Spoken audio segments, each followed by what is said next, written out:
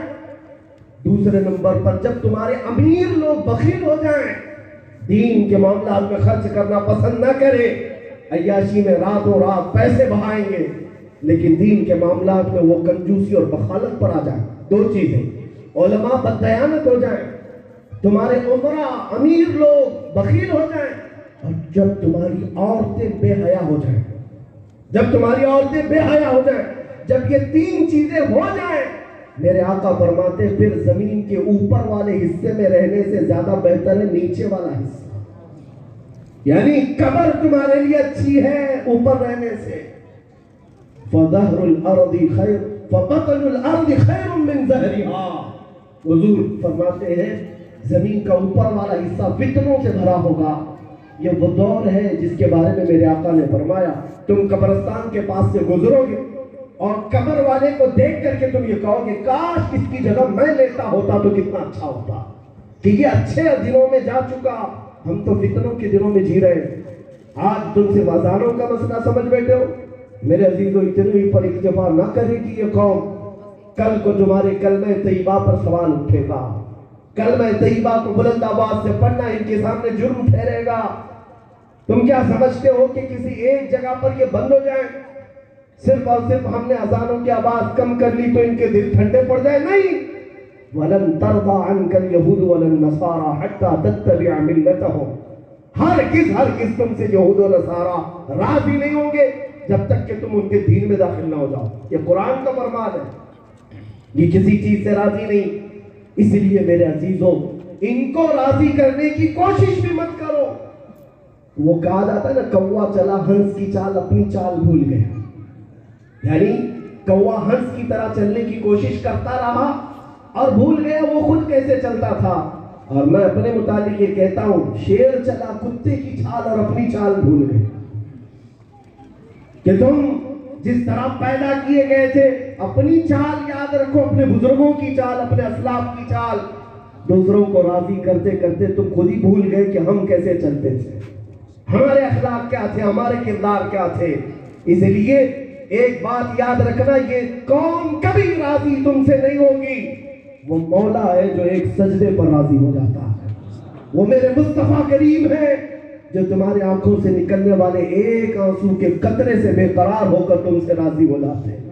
نبی پاک صلی اللہ علیہ وسلم راضی کرنے کے زیادہ مستحق ہے، اللہ رب العزت کو زیادہ راضی کرنے کی ضرورت ہے۔ آج تمہیں یہ دنیا کو راضی کرتے کرتے پوری زندگی بیت جائے گی پھر بھی راضی نہیں ہو۔ اس لیے میرے عزیزوں اعلیٰ حضرت رضی اللہ تعالیٰ عنہ کا یہ شعر پوری زندگی ہماری کور کرتا ہے۔ وہ کیا ہے؟ انہیں جانا انہیں مانا، نہ رکھا غیر سے کہا، للہ الحمد میں دنیا سے مسلمان گیا۔ آج لے ان کی پناہ، آج مدد مانگ ان سے، کل نہ مانیں گے قیامت میں اگر مان گیا۔ حضور پاک صلی اللہ تعالیٰ علیہ وسلم کی طرف آ جاؤ، اس حسن کو اپنی آنکھوں میں بسا لو، دنیا کا حسن تمہیں دھوکہ نہیں دے گا، دنیا کی یہ چکا چوند روشنی تمہیں اپنے دامے فریب میں نہیں پھنسائے گی۔